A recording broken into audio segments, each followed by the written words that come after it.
श्री सच्चिदानंद सद्गुरु साईनाथ महाराज की जय। ஸ்ரீ சாயி சச்சரித்தம் ஸ்ரீ சாய்பாபாவின் அற்புத வாழ்க்கையும் உபதேசங்களும் காலஞ்சென்ற ஹேமந்த் பந்த் அவர்களால் எழுதப்பட்ட மராட்டிய மூலத்திலிருந்து மொழிபெயர்க்கப்பட்டது. இது சாய்பாபாவின் வாக்கு. தேலானாலும் பாம்பானாலும் கடவுள் எல்லா ஜீவராசிகளுக்குள்ளும் வசிக்கிறார். அவரே இவ்வுலகின் மிகப்பெரிய பொம்மலாட்டக்காரர். அனைத்து ஜீவராசிகளும் அவரின் ஆணைக்கு கீழ்ப்படுகின்றன. அவர் நினைத்தால் ஒழிய யாரும் எதுவும் பிறருக்கு தீங்கு செய்துவிட முடியாது.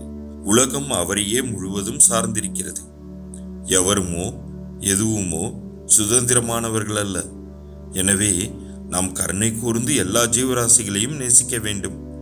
துணிச்சல், வீரமுள்ள கொலைகளையும் சண்டைகளையும் விடுத்து பொறுமையாய் இருக்க வேண்டும். கடவுளே அனைவரின் பாதுகாப்பாளர். அத்தியாயம் 26.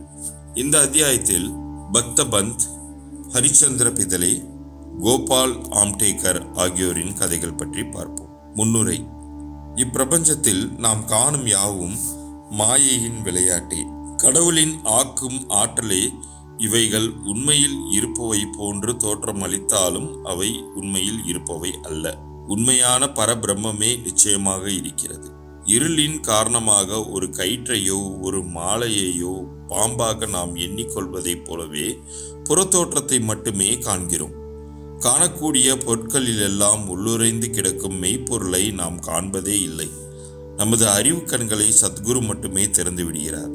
பொருட்களை அவைகளின் தோற்றத்தில் காணப்படுவது போல பாராமல் உண்மையான ஒளியில் அவைகளை காணுமாறு நம்மை அவர் ஊக்குவிக்கிறார். எனவே நாம் சத்குருவை வணங்கி உண்மையான சாட்சியை, அதாவது கடவுள் சாட்சியை நமக்கு அருள வேண்டி நிற்போம். அந்தரங்க வழிபாடு. ஒரு நூதன வழிபாட்டை ஹேமந்த் பந்த் நமக்கு கொடுத்திருக்கிறார். சத்குருவின் பாதாம் புஜத்தை கழுவும் நன்னீராக நமது ஆனந்த கண்ணீரை உபயோகித்து பரிசுத்தமான அன்பு என்னும் சந்தனத்தை அவர் மேனியில் பூசிவிட்டு உண்மை நம்பிக்கை என்னும் உடையை அவர் மேனிக்கு உடுத்தி நமது 8 விதமான சாத்விக உணர்ச்சிகள் என்னும் அஷ்ட கமலங்களையும் ஒருமை மனதுடன் என்னும் கனியையும் அவருக்கு சமர்ப்பிப்போம். பக்தி என்னும் நறுமண கரும்பொடியையும் அவர் தலைக்கிட்டு பற்று என்னும் வேட்டியை கட்டிவிட்டு நமது தலையை அவர் பாதங்களில் வைப்போம். இத்தகைய எல்லா அணிமணிகளாலும் சத்குருவை அலங்கரித்து விட்டு நமது அனைத்தையும் அவரிடம் சமர்ப்பித்து விடுவோம். உஷ்ணத்தை போக்குவதற்கு பக்தி என்னும் சாமரம் கொண்டு வீசுவோம். இத்தகைய பேரானந்த வழிபாட்டுக்கு பின் அவரை இப்படியாக வேண்டுவோம். எங்களது புத்தியை திசை திருப்பி விடுங்கள், அந்தர்முகமாக செய்யுங்கள். நித்திய அனித்திய வஸ்துக்களை பகுத்துணரும் விவேகம், எல்லா உலகப் பொருட்களின் மீது பற்றின்மை ஆகியவைகளை எங்களுக்கு நல்கி ஆத்ம உணர்வை அடைய இவ்விதமாக எங்களை ஊக்குவியுங்கள். ஆன்மாவையும் உடலையும் உம்மிடம் ஒப்புவித்தோம். எங்களது கண்களை தங்களதாக்குங்கள். அதன் மூலம் நாங்கள் இன்பத் துன்பங்களையே உணராதிருப்போம். தங்கள் சங்கல்பத்தின்படி விருப்பத்தின்படி எங்களது மனதையும் உடலையும் கட்டுப்படுத்துங்கள். தாங்கள் பாதாம் புஜத்தால் எங்களது மனம் ஆறுதல் பெறட்டும். இப்போது இந்த அத்தியாயத்தின் கதைகளுக்கு வருவோம். பக்த பந்த். மற்றொரு சத்குருவின் சீடரான பந்த் என்பவர் ஷிரடிக்கு வரும் நல்ல அதிர்ஷ்டம் பெற நேர்ந்தது. அவருக்கு ஷிரடிக்கு செல்லும் எண்ணமில்லை. ஆயினும் மனிதன் ஒரு விதமாக எண்ண, கடவுள் வேறொரு விதமாக செயல்படுகிறார். அவர் ரயில் வண்டியில் பிரயாணம் செய்து கொண்டிருக்கும் போது ஷிரடிக்கு போய்கொண்டிருந்த தனது பல நண்பர்களையும் உறவினர்களையும் காண நேர்ந்தது. அவர்கள் எல்லோரும் அவரை உடன் அழைத்தனர். அவரால் இயலாது என்று சொல்ல முடியவில்லை. அவர்கள் எல்லோரும் பம்பாயில் இறங்கினர். பந்த் பிதாரில் இறங்கினார்கள். பின்னர் ஷிரடி விஜயத்திற்காக தனது சத்குருவிடம் உத்தரவு பெற்றுக்கொண்டு செலவுக்கு ஏற்பாடுகள் எல்லாம் செய்த பின் அக்கோஷ்டியுடன் ஷிரடிக்கு புறப்பட்டார். எல்லோரும் மறுநாள் ஷிரடியை அடைந்து மசூதிக்கு சுமார் 11 மணிக்கு சென்றனர். பாபாவின் வழிபாட்டுக்காக குழுமியுள்ள பக்தர்கள் வந்து கொண்டும் போய்கொண்டும் இருப்பதைக் கண்ட அவர்கள் எல்லோரும் மிகவும் மகிழ்ந்தனர். ஆனால் பந்த் திடீரென்று வலிப்பு வந்து உணர்வின்றி கீழே சாய்ந்தார். அவர்கள் எல்லோரும் பீதியடைந்தனர். எனினும் அவரை திரும்ப உணர்வுக்கு கொண்டு வர தங்களால் இயன்றதை செய்தனர். பாபாவின் அருளாலும் அவர் தலைமீது தெளிக்கப்பட்ட நீராலும் பிரஞை வந்தது. அப்போதுதான் தூக்கத்தில் இருந்து விழித்தவர் போல எழுந்து உட்கார்ந்தார். மற்றொரு குருவின் சீடர் அவர் என்பதை அறிந்து கொண்ட சர்வந்தர்மியான பாபா அஞ்சாமல் இருக்கும்படி அவருக்கு உறுதி கூறி அவரது சொந்த குருவின் மீதுள்ள நம்பிக்கையை உறுதிப்படுத்தி கீழ்கண்டவாறு அவரிடம் கூறினார். வருவது வரட்டும், விட்டுவிடாதே.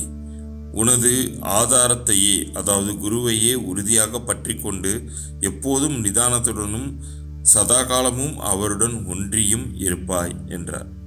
இம்மொழிகளின் குறிப்பை பந்த் உடனே அறிந்து கொண்டார். இவ்விதமாக அவர் தமது சத்குருவை நினைவு கூர்ந்தார். பாபாவின் இந்த அன்பை அவர் தம் வாழ்நாளில் மறக்கவே இல்லை. ஹரிச்சந்திர பிதலே. பம்பாயில் ஹரிச்சந்திர பிதலே எனும் பெயருள்ள மனிதர் ஒருவர் இருந்தார். காக்காய் வலிப்பால் அவதியுறும் ஒரு மகன் அவருக்கு இருந்தான். பல அலோபதி ஆயுர்வேத வைத்தியர்களிடம் காண்பித்தும் குணமேதும் ஏற்படவில்லை. ஒரே ஒரு வழிதான் பாக்கி இருந்தது, அதாவது ஞானிகளிடம் அடைக்கலம் புகுவது. தாஸ்கனு தமது மிகச்சிறந்த அற்புதமான கீர்த்தனைகளால் பம்பாய் ராஜதானி எங்கும் பாபாவின் புகழை பரவச் செய்தார் என்று அத்தியாயம் 15 முன்னரே குறிக்கப்பட்டுள்ளது. பிதலை இக்கீர்த்தனைகள் சிலவற்றை 1910 கேட்டார். அதிலிருந்து மற்றவர்கள் மூலமாகவும் பாபா தமது ஸ்பரிசத்தாலும் வெறும் பார்வையால் மட்டுமே அநேக தீர்க்க முடியாத வியாதிகளை குணப்படுத்தி இருப்பதாக அறிந்தார். அதனால் சாய்பாபாவை காண அவர் மனதில் ஆர்வம் எழுந்தது. எல்லா ஏற்பாடுகளையும் செய்து கொண்டு வெகுமதிகளையும் பழக்கூடைகளையும் எடுத்துக்கொண்டு பிதலை குடும்பத்துடன் ஷிர்டிக்கு வந்து சேர்ந்தார். பின்னர் அவர்களுடன் மசூதிக்கு சென்று பாபாவின் முன் வீழ்ந்து நமஸ்கரித்துவிட்டு தனது நோயாளி புதல்வனை பாபாவின் பாதங்களில் வைத்தார். பாபா அக்குழந்தையை கண்ட அத்தருணத்திலேயே ஒரு அசம்பாவிதம் நிகழ்ந்தது. கண்களை சுற்றி கொண்டு அப்புதல்வன் உணர்வற்று கீழே விழுந்தான். அவனது வாய் நுரை தள்ளி உடம்பு முழுவதும் வியர்த்து கொட்டியது. உயிரை விட்டுவிட்டான் போல தோன்றியது. இதை கண்டு பெற்றோர்கள் மிகவும் படபடத்து உணர்ச்சி வசப்பட்டனர். பையனுக்கு அடிக்கடி வலிப்பு வருமாயினும் இந்த வலிப்பு நீண்டதாக தோன்றியது. தாயாரின் கண்களில் இருந்து கண்ணீர் பெருக்கெடுத்து அழத் தொடங்கிவிட்டாள். கொள்ளைக்காரனுக்கு பயந்து ஒரு வீட்டில் ஒளிந்த ஒருவன் மீது அவ்வீடு சரிந்து விழுந்து விட்டதைப் போலவும், புலிக்கு பயந்து ஓடிய ஒரு பசு ஒன்று கசாப்பு கடைக்காரன் கையில் அகப்பட்டு கொண்டதைப் போலவும், வெப்பம் தாங்காத ஒரு மரத்தடியில் ஒதுங்கிய ஒரு வழிப்போக்கன் மீது அம்மரமே சாய்ந்து விழுந்து விட்டதைப் போன்றும், பக்தியுள்ள ஒருவன் கோயிலுக்கு வழிபடச் சென்றபோது அக்கோவிலே அவன் மீது இடிந்து விழுந்து விட்டதைப் போன்றும் தனது நிலை இருப்பதாக கூறி அவள் ஓலமிடத் தொடங்கினாள். பின் பாபா அவளை நோக்கி, இம்மாதிரி ஓலமிடாதே, கொஞ்சம் பொறு, அமைதியாயிரு. உன் இருப்பிடத்துக்கு இவனை எடுத்துச் செல். அரை மணி நேரத்தில் அவன் சுவாதீனத்துக்கு வருவான் என்று கூறி தேற்றினார். பாபா கூறியபடியே அவர்கள் செய்தனர். பாபாவின் மொழிகள் உண்மையானதை கண்டனர். வாதாவுக்கு எடுத்துச் செல்லப்பட்ட உடனேயே பையன் குணமடைந்தான். பிதலையின் குடும்பத்தவர் அனைவரும் மிகவும் ஆச்சரியமடைந்தனர். அவர்கள் ஐயம் அழிந்தது. பின் பிதலை தன் மனைவியுடன் பாபாவை காண வந்தார்.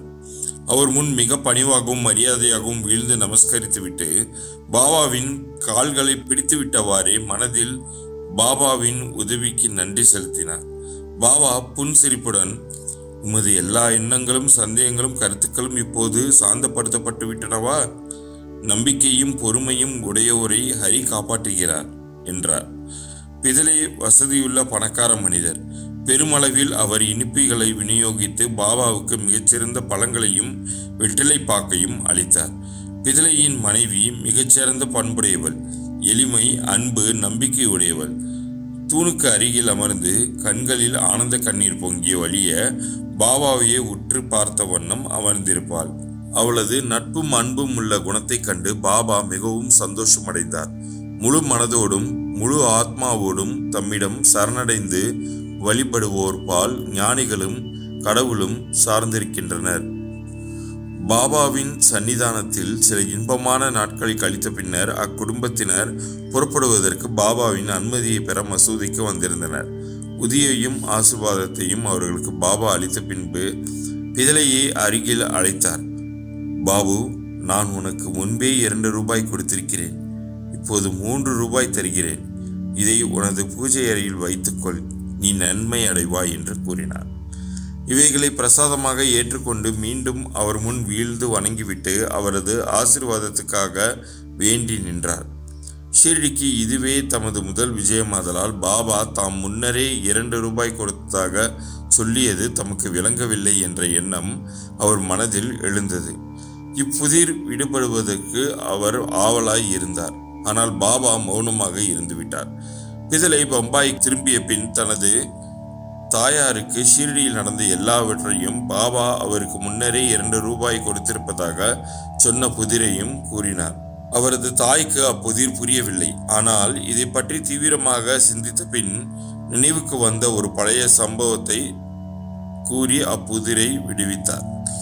உனது மகனோடு இப்போது நீ சாய்பாபாவை பார்க்க சென்றது போல பல ஆண்டுகளுக்கு முன் உன் தந்தையும் உன்னை அக்கல்கோட்டுக்கு அப்பெருமானின் தரிசனத்துக்காக அழைத்து சென்றார்.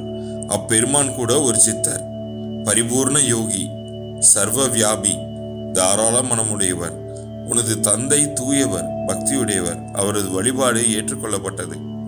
அவர் உனது தந்தைக்கு 2 ரூபாய்களை பூஜை அறையில் வைத்து வழிபடுவதற்காக அளித்தார். உனது தந்தை தான் சாகும் வரை அதை முறைப்படி வழிபட்டு வந்தார். ஆனால் அதற்கு பின் வழிபாடு புறக்கணிக்கப்பட்டு அந்த ரூபாய்கள் தொலைந்து போயின. சில ஆண்டுகளுக்கு பின் அவற்றின் நினைப்பு மறந்து போயின. தற்போது நீ அதிர்ஷ்டசாலியாக இருந்ததால் சாய்பாபாவின் ரூபத்தில் அக்கல்கோட் மகாராஜ் உனது கடமைகள், வழிபாடு இவற்றை நினைவூட்டவும் அபாயங்களை அகற்றிவிடவும் தோன்றியிருக்கிறார். இனிமேலாவது ஜாக்கிரதையாக எல்லா ஐயங்களையும் கெட்ட எண்ணங்களையும் அகற்றிவிட்டு உனது மூதாதையர் வழி நின்று நன்றாக நடந்து கொள். குடும்ப தெய்வங்களையும் காசுகளையும் வணங்கி நன்றாக எடை போட்டு ஞானிகளின் ஆசைகளில் பெருமைகள். உனது பக்தி உணர்ச்சிக்கு சமர்த்த சாயி அன்புடன் புத்துணர்ச்சி ஊட்டியிருக்கிறார். உனது நன்மைக்காக அதை பயிர் செய்வாய் என்று அவரது தாய் கூறினாள். தாயாரின் இம்மொழியை கேட்டு பிதலை மிகவும் ஆச்சரியப்பட்டார். பாபாவின் சர்வ வியாபத்துவத்தை, அந்த தன்மையை அவர் அறிய தலைப்பட்டு அதில் உறுதியானார். பாபாவின் தரிசனத்தின் முக்கியத்துவத்தை அவர் அறிந்திருந்தார். அதிலிருந்து அவர் குணத்தை பற்றி சர்வ ஜாக்கிரதையுடன் இருக்கும்படி நேர்ந்தார். ஆம்படேகர் புனேவைச் சேர்ந்த கோபால் நாராயண் ஆம்படேகர் என்பவர் பாபாவின் பக்தர். அவர் 10 ஆண்டுகளுக்கு தானே ஜில்லாவில் உள்ள பின் ஜவஹர் ஜில்லாவிலும் எக்ஸைஸ் டிபார்ட்மெண்டில் பணியாற்றி பிறகு ஓய்வு பெற்றார். வேறு ஒரு வேலை பெறுவதற்காக அவர் முயற்சித்தார். ஆனால் முடியவில்லை. கேடுகளால் அவர் தாக்கப்பட்டு அவரது நிலை நாளுக்கு நாள் மோசமடைந்து கொண்டே வந்தது. இதே நிலையில் ஷிரடிக்கு ஒவ்வொரு ஆண்டும் சென்று தனது கவலைகளை பாபாவின் முன் சமர்ப்பிப்பதுமாக 7 ஆண்டுகள் கழித்தார். 1916 அவரது நிலைமை மோசமாகி ஷீரடியிலேயே தற்கொலை செய்து கொள்வது என்று தீர்மானித்தார். எனவே தன் மனைவியுடன் ஷீரடிக்கு வந்து 2 மாதங்கள் தங்கியிருந்தார். ஒரு நாள் தீக்ஷித் வாதாவின் முன்னால் உள்ள மாட்டு வண்டியில் அமர்ந்து கொண்டிருக்கும் போது பக்கத்தில் உள்ள ஒரு கிணற்றில் குதித்து தன் வாழ்க்கையை முடித்துக்கொள்ள அவர் தீர்மானித்து விட்டார். அவர் ஒரு மாதிரியாக என்ன, பாபா வேறு ஒரு மாதிரியாக நடப்பித்தார். இந்த இடத்தில் சில அடி தூரத்தில் இருந்த ஒரு ஹோட்டல் முதலாளியும் பாபாவின் அடியவருமான சகுன் என்பவர் வெளியே வந்து அவரிடம், அக்கல்கோட் மகாராஜின் இச்சரிதத்தை நீங்கள் எப்போதாவது படித்திருக்கிறீர்களா என்று கேட்டார். ஆம்படேகர் அவரிடம் இருந்து அந்நூலை வாங்கி படிக்க தொடங்கினார். எதேச்சையாக அல்லது தெய்வாதீனமாக கீழ்கண்ட ஒரு கதையை அவர் படிக்க தொடங்கினார். அக்கல்கோட் மகாராஜின் அடியவன் ஒருவன் தீர்க்கப்பட முடியாத ஒரு வியாதியால் மிகவும் அல்லலுற்று கொண்டிருந்தான். அந்த வேதனையை மேற்கொண்டு தாங்க முடியாமல் போகவே அவன் மனமுடைந்து தனது தொல்லைகள் எல்லாம் ஒரு முடிவுக்கு கொண்டு வர ஒரு நாள் நள்ளிரவு கிணத்தில் குதித்து விட்டான். உடனே மகாராஜ் அங்கு வந்து அவனை தன் கரங்களாலேயே வெளியே எடுத்து, நல்லதோ கெட்டதோ உன் முந்தைய கர்மத்தின் பயனை நீ அடைந்தாக அனுபவித்தாக வேண்டும். அந்த அனுபவித்தல் பூரணம் மெய்தவில்லை என்றால் தற்கொலை உனக்கு உதவி அளிக்காது. மீண்டும் ஒரு பிறவி எடுத்து அக்கஷ்டத்தையே அடைய வேண்டும். எனவே உன்னை நீயே கொன்று கொள்வதற்கு பதிலாக ஏன் இன்னும் கொஞ்சம் கஷ்டப்பட்டு உழைத்து முந்தைய கர்மத்தின் பலன்களை எல்லாம் முழுமதுவாக தீர்த்துவிடக்கூடாது என்றார். இந்த பொருத்தமான தக்க சமயத்தில் கிடைத்த கதையை படித்துவிட்டு ஆம்படேகர் மிகவும் ஆச்சரியப்பட்டார். உள்ளம் உருகினார். பாபாவின் குறிப்பை கதையின் மூலம் அவர் பெற்றிருக்காவிட்டால் அவர் உயிருடன் இருந்திருக்க மாட்டார். பாபாவின் சர்வ வியாபித்துவத்தையும் தயாளத்தையும் கண்டு பாபா மேலுள்ள நம்பிக்கை அவருக்கு உறுதியாகி பாபாவின் பெரும் பக்தராகிவிட்டார். அவர் தந்தையார் அக்கல்கோட் மகாராஜின் பக்தராக இருந்தவர். சாய்பாபா அவரையும் அவர் தந்தையார் சென்ற அடிச்சுவட்டிலேயே சென்று அவரிடம் பக்தி பூண்டவராக தொடர்ந்து இருக்கும்படி விரும்பினார். பின்னர் பாபாவின் ஆசிர்வாதம் பெற்றார். அவரின் எதிர்காலம் சிறப்புற தொடங்கியது. பின்னர் ஜோதிடம் படித்து அதில் திறமை பெற்று தனது செல்வத்தை பெருக்கினார். போதுமான பணத்தை சம்பாதிக்க அவரால் இயன்று தனது பிற்கால வாழ்வை சௌகரியமாகவும் வசதியாகவும் கழித்தார். ஸ்ரீ சாயியை பணிக. அனைவருக்கும் சாந்தி நிலவட்டும். அத்தியாயம் 26 நிறைவு பெற்றது.